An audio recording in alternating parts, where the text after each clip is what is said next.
এখন শীতকাল, আর শীতকাল মানেই রঙিন শাকসবজির মরশুম। বাঁধাকপি, ফুলকপি থেকে শুরু করে পালং, লঙ্কা, টমেটো সবই এই শীতকালেরই ফসল। আর এই শীতকালে আপনি কোন কোন ফসল ফলালে বেশি লাভবান হবেন এবং তার পরিচর্যার জন্য কি কি ব্যবস্থা নেবেন, এই বিষয়ে বিস্তারিত জেনে নেব কুচবিহার কৃষি বিজ্ঞান কেন্দ্রের উদ্যানবিদ্যা বিশেষজ্ঞ ডক্টর শামিমা সুলতান ম্যাডামের কাছ থেকে। আমাদের সামনেই হচ্ছে রবি সিজন, যেটা হচ্ছে শীতকালীন সময়। এই সময় আমরা বাজারে গেলে দেখতে পাই বিভিন্ন রকমের সবজির সমাহার, এবং সেই সবজির মধ্যে আমরা সাধারণত দেখতে পাই যে বাঁধাকপি, ফুলকপি, টমেটো, গাজর, বিট, বিনস, এই সবজিগুলো বাজারে কিন্তু আমাদের এখন অ্যাভেলেবেল আছে।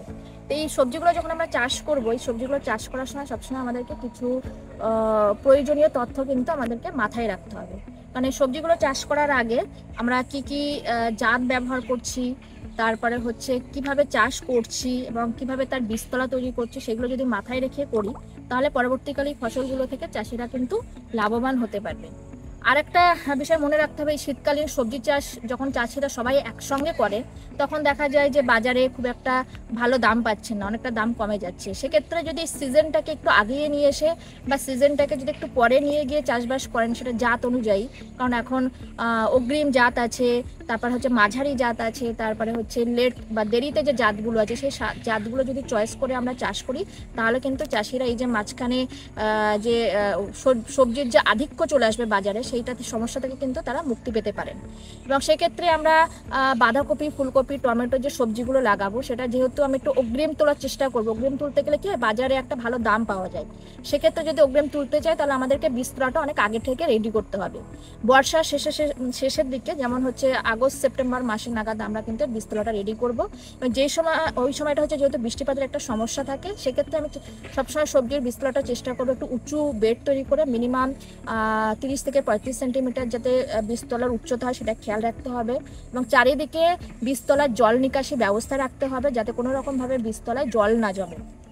এছাড়া কি মাথায় রাখতে হবে, এখন বীজতলা ছাড়াও কিন্তু উন্নত পদ্ধতিতে সবজির চারা তৈরির পদ্ধতি চলে আসছে, সেগুলো কিন্তু চাষিদেরকে আস্তে আস্তে ফলো করতে হবে। যেমন হচ্ছে আমরা যে প্লাগ ট্রে বা পোর্ট ট্রে আছে, কালো রঙের ছোট ছোট খোপ আকারের যে ট্রেগুলো পাওয়া যায়, সেই ট্রেতে যদি আমরা সবজি চাষ করি বা সেখানে চারা তৈরি করে যখন পরবর্তীকালে মূল জমিতে লাগাবো, সেক্ষেত্রে চারার ক্ষতিগ্রস্তের পরিমাণ কম হবে এবং চারার স্বাস্থ্য ভালো থাকবে এবং পরবর্তীকালে সেই চারাগুলো রোগ পোকার আক্রমণটাও অনেকটা কম হবে এবং চারাগুলো সহজে এক জায়গা থেকে অন্য জায়গায় কোনো রকম সমস্যা হলে কিন্তু আমরা স্থানান্তরিত করতে পারবো। তা আমরা চাষিদেরকে বলবো তারা যেন এই যে আধুনিক পদ্ধতিগুলো আছে সবজির বীজতলা তৈরি বা হচ্ছে সবজির চারা তৈরির যে আধুনিক পদ্ধতিগুলো আছে, সেগুলো যেন তারা আস্তে আস্তে তারা যেন গ্রহণ করে। এবং হচ্ছে বীজতলা যখন তৈরি করব, বীজতলাটা চেষ্টা করতে হবে বীজতলায় যাতে কেমিক্যাল সার কম ব্যবহার করে সবসময় পাতা পচা জৈব সার বা হচ্ছে ভার্মিকম্পোস্ট জাতীয় সার বেশি পরিমাণে প্রয়োগ করতে, এবং হচ্ছে বীজতলার মাটি যেন ঝুরঝুরে হয়, বীজতলাটা যেন খোলামেলা জায়গায় থাকে, ভালো রৌদ্র পায়, সেরকম জায়গা কিন্তু চয়েস করে সেই বীজতলাটা তৈরি করতে হবে। এবং যেহেতু একটা বৃষ্টির সমস্যা থাকে, সেক্ষেত্রে আমরা চেষ্টা করব এরকম বাঁশের স্ট্রাকচার তৈরি করে, সেটা হচ্ছে পলিথিন, যখন মনে হবে যে বৃষ্টির সম্ভাবনা আছে, সেক্ষেত্রে আমরা বীজতলাটাকে পলিথিন দিয়ে ঢেকে দেবো। আবার যখন নর্মাল হয়ে যাবে তখন আমরা আবার পলিথিনটাকে খুলে দেবো। এবং এই বাঁশের ইউ আকৃতির স্ট্রাকচার করে যদি আমরা বীজতলাটা করি তাহলে কিন্তু বর্ষাকালের পরে যে আমরা শীতকালীন অগ্রিম সবজিগুলো চাষ করবো, সেক্ষেত্রে কিন্তু এই বীজতলা, এরকম একটা বীজতলা কিন্তু খুব উপকারী। এগুলো কিন্তু আমাদেরকে মনে রাখতে হবে।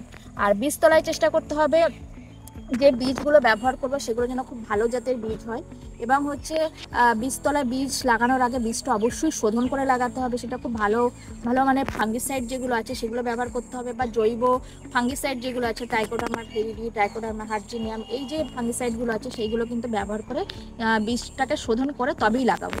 এবং এই বীজগুলো যেহেতু খুব সূক্ষ্ম পরিমাণে হয়, এগুলো শোধন করতে একটু অসুবিধা হয়, সেক্ষেত্রে চেষ্টা করবো একটা কৌটোর মধ্যে বীজগুলো নিয়ে তার মধ্যে ফাঙ্গিসাইড দিয়ে 1-2 ফোঁটা জল দিয়ে বীজগুলোকে ভালো করে নাড়াচাড়া করে নিয়ে যাতে ফাঙ্গিসাইডটা বীজের গায়ে লেগে যায়, তারপরে কিন্তু আমরা সেটা বীজতলায় লাগাবো। এইভাবে যদি আমরা বীজগুলো ঠিকঠাকভাবে লাগাতে পারি, তাহলে পরবর্তীকালে আমরা যখন মূল জমিতে লাগাবো সেক্ষেত্রে বীজের রোগ প্রতিরোধ ক্ষমতা কিন্তু অনেকটা বেড়ে যাবে। অনেক সময় বীজতলায় চারা মানে বীজ লাগানোর পরে যে চারা হয়, সেই চারাগুলো দেখা যায় অনেক সময় সন্ধ্যাবেলা কাটুই পোকা এসে কেটে দিচ্ছে, বা হচ্ছে গোড়া পচা রোগ সৃষ্টি হচ্ছে। সেক্ষেত্রে আমাদেরকে খেয়াল রাখতে হবে। সেগুলোর ক্ষেত্রে আমরা ব্লাইটক্স বা ব্যাবিস্টিন জাতীয় যে ফাঙ্গিসাইডগুলো আছে সেগুলো কিন্তু আমাদের 2 গ্রাম পার লিটার হারে প্রয়োগ করতে হবে। এবং যদি ব্লাইটক্স প্রয়োগ করি তাহলে হচ্ছে 4 গ্রাম পার লিটার হিসাবে আমরা জলে গুলে কিন্তু পুরো গোড়া ভিজিয়ে গাছ ভিজিয়ে আমরা স্প্রে করব। এবং যখন আমরা চারা মানে বীজতলায় বীজ ফেলবো সেক্ষেত্রে আমরা চেষ্টা করব জমিতে একটু কার্বোফুরানের দানা দিতে, যাতে পরবর্তীকালে কাটুই পোকা বা পিঁপড়ের আক্রমণে যাতে বীজতলার চারার ক্ষতি না হয়। সেক্ষেত্রে কিন্তু আমরা এই সাবধানতাগুলো কিন্তু অবলম্বন করব। এই যে শীতকালীন ফসলগুলি আমরা বীজতলায় লাগানোর পর যে চারা তৈরি হচ্ছে, সেই চারাগুলো যখন আমরা মূল জমিতে লাগাবো, সেই মূল জমিতে লাগানোর সময় আমাদের কিছু কথা মাথায় রেখে চাষটা করতে হবে। সেগুলো হচ্ছে, যেহেতু আমাদের নর্থ বেঙ্গলের মাটি আগে থেকেই আমরা জানি যে একটু অ্যাসিড ধর্মী মাটি, বা আমাদের এখানে নিউট্রিয়েন্টের অ্যাভেলেবিলিটিটা মাটিতে কম আছে। সেক্ষেত্রে যখনই আমরা জমিতে এই ফসলগুলো লাগাবো তার আগে জমিটাকে আমাকে ভালোভাবে শোধন করে নিতে হবে। সেক্ষেত্রে যদি জমি শোধন করতে যাই, আমাকে চুন দিয়ে জমিটাকে শোধন করতে হবে এবং বিঘা প্রতি মিনিমাম 70 থেকে 100 কেজি চুন দিতে হবে, যাতে জমিটার অ্যাসিডিটিটা কমে যায় এবং জমিটা একটা সমতা চলে আসে। সেক্ষেত্রে পরবর্তীকালে দেখা যায় যে নিউট্রিয়েন্টের অ্যাভেলেবিলিটি ভালো হয় এবং অনেক রোগ পোকার উপদ্রব কিন্তু এই জমির পিএইচ এর মান সমতায় আসার জন্য কিন্তু পরে রোগ পোকার উপদ্রবও কিন্তু অনেকটা কম হয়। সেক্ষেত্রে আমাদের জমিতে কিন্তু চুন প্রয়োগ করতে হবে। এই চুনটা কিন্তু আমরা যে ঘর রং করা চুন ব্যবহার করি, কলি চুন, সেই চুনটাই হচ্ছে ব্যবহার করবে। এবং এই চুনটা মিনিমাম 20 থেকে 25 দিন আগে প্রয়োগ করতে হবে। তারপরে কিন্তু জমিটা তৈরি করে চাষ দিয়ে এবং হচ্ছে গোবর সার প্রয়োগ করে এবং প্রয়োজনীয় যে নির্দিষ্ট পরিমাণে কেমিক্যাল সার, আমার প্রত্যেকটা ফসলের জন্য যে নির্দিষ্ট পরিমাণে কেমিক্যাল সারের রেকমেন্ডেড ডোজ আছে, সেই ডোজে কিন্তু ব্যবহার করে তবেই জমিটা তৈরি করতে হবে। এবং জমি তৈরি করার সময় যদি আমরা জমিটাকে 7-8 দিন মতো চাষ দিয়ে যদি রোদ্রে ফেলে রাখি, বা কালো পলিথিন বা সাদা পলিথিন দিয়ে যদি ঢেকে দিই, তাহলেও কিন্তু আমাদের জমির মাটিটাকে ভালোভাবে শোধন হয়ে যায়। এবং সেক্ষেত্রে হয় কি, জমিতে যে ক্ষতিকারক পোকা বা জীবাণু থাকে সেগুলো কিন্তু অতিরিক্ত প্লাস্টিকে ঢেকে দেওয়ার ফলে যে গরম সৃষ্টি হয়, সেক্ষেত্রেও কিন্তু অনেকটা রোগ পোকার উপদ্রবটা পরবর্তীকালে আমাদের কম হয়। এছাড়া আমরা যেহেতু এখন দেখেছি যে নর্থ বেঙ্গলের মাটিতে একটা বৃষ্টিপাতের জন্য মাটি সবসময় একটা স্যাঁতসেঁতে বা ভেজা থাকে, সেক্ষেত্রে কি একটা আগাছার উপদ্রব থাকে। সেক্ষেত্রে যদি আমরা মালচিং ব্যবহার করি, সেটা হচ্ছে আমরা জৈব মালচিং, যেমন হচ্ছে স্ট্র বা ধানের কারি যেটা আছে বা ধানের খড় যেটা আছে সেটা ব্যবহার করতে পারি। এছাড়া হচ্ছে সরিষার নেওয়ার পরে যে গাছটা থাকে সেটা আমরা মালচিং হিসেবে ব্যবহার করতে পারি, বা জৈব আচ্ছাদন হিসেবে ব্যবহার করতে পারি। এখন আমাদের বাজারে অ্যাভেলেবেল হয়ে গেছে প্লাস্টিক মালচিং, সেটা হচ্ছে একটা দিক কালো একটা দিক সাদা। সেটা 25 থেকে 30 মাইক্রনের যে কোয়ালিটির যে প্লাস্টিকগুলো আছে সেগুলো কিন্তু আমরা এখন এই সবজি চাষের ক্ষেত্রে ব্যবহার করছি। এক্ষেত্রে কি হয়, পরবর্তীকালে আগাছা অনেকটা কম হয় এবং রোগ পোকার উপদ্রব কম হয় এবং গাছের স্বাস্থ্য ভালো থাকে। এবং গাছের যে জল সবসময় যে একটা জল দেওয়ার বা জলের একটা ঘাটতি থাকে, সেক্ষেত্রে কিন্তু এই ময়েশ্চার কনজারভেশন হওয়ার জন্য কিন্তু সেই জল দেওয়ার বা ইরিগেশনের যে খরচ থাকে সেটাও কিন্তু অনেকটা কমিয়ে দেয়, বা হচ্ছে ময়েশ্চারটাকে ওরা বা আর্দ্রতাটাকে ওরা খুব মাটিতে ধরে রাখে অনেক দিন ধরে। এক্ষেত্রে আমাদের জলসেচের পরিমাণটা কিন্তু জমিতে অনেকটা কম দিতে হয়। এই বিষয়গুলোকে আমাদেরকে মাথায় রাখতে হবে। এবং জমি তৈরি করার সময় মূল সারের সাথেই আমাদেরকে কিন্তু অবশ্যই 2 কেজি পার বিঘাতে হচ্ছে জিঙ্ক দিতে হবে, 2 কেজি পার বিঘা হচ্ছে বোরন, তার সাথে সালফার এবং হচ্ছে হিউমিক অ্যাসিডের দানা যদি আমরা বিঘা প্রতি মিশিয়ে যদি আমরা প্রয়োগ করি, তাহলেও কিন্তু পরবর্তীকালে আমাদের ফসলের স্বাস্থ্যও ভালো হয় এবং ফসলের ফলনটাও ভালো হয়। এবং গাছের চারা যখন আমরা বীজতলা থেকে মূল জমিতে নিয়ে গিয়ে লাগাবো, সেক্ষেত্রে যদি গাছের চারাগুলোকে আমরা শোধন করতে পারি, সেটা হচ্ছে ভালো গুণগত মানের ফাঙ্গিসাইড বা হচ্ছে ব্যাকটেরিসাইড যেগুলো আছে সেগুলোতে যদি আমরা দ্রবণে 5 থেকে 10 মিনিট ডুবিয়ে রেখে তারপর যদি আমরা চারাটা ঠিক নির্দিষ্ট জায়গায় লাগাই, তাহলেও কিন্তু আমাদের পরবর্তীকালে গাছের স্বাস্থ্যের ক্ষেত্রে কিন্তু অনেক ভালো কাজ করে। আমরা যে শীতকালীন সবজিগুলো মেইনলি চাষ করি সেগুলো হচ্ছে বাঁধাকপি, ফুলকপি বা টমেটো।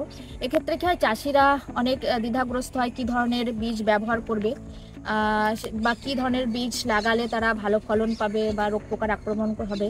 তা আমাদের সবসময় বীজের জাত এমনভাবে নির্বাচন করতে হবে জাতটা যেন ভালো ফলন দেয় এবং রোগ পোকার আক্রমণটা যেন সেই জাতগুলোতে কম হয় বা রোগ পোকার প্রতিরোধ ক্ষমতা যেন জাতগুলোর মধ্যে বেশি থাকে। আমি বাঁধাকপি, ফুলকপি, টমেটোর কয়েকটা জাতের নাম বলছি।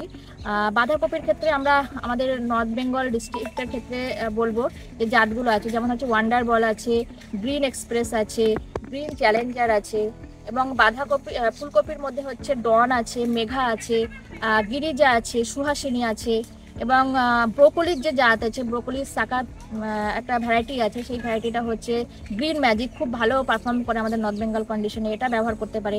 টমেটোর যেমন আছে অভিলাষ, তারপর হচ্ছে শাহু, এছাড়া হচ্ছে আমাদের IIHR থেকে কিছু ভালো ভালো ভ্যারাইটি আমরা নর্থ বেঙ্গলে চাষ করে দেখেছি, খুব ভালো পারফর্ম করছি। সেগুলো হচ্ছে অর্ক রক্ষক, অর্ক সম্রাট, অর্ক আভাস। এই যে জাতগুলো আছে, এই জাতগুলো কিন্তু খুব ডিজিজ পেস্ট রেজিস্ট্যান্ট এবং খুব ভালো আর কি পারফর্ম করছে আমাদের এই কন্ডিশনে। তো এই জাতগুলো চাষিরা চেষ্টা করেন যদি তারা লাগাতে পারেন, তাহলে কিন্তু তাদের আশা করছি ভালো ফলন দেবে এবং তাদের চাষবাসের যে রোগ পোকার যেটা এক্সট্রা খরচ হয় সেক্ষেত্রেও কিন্তু অনেকটা কম হবে।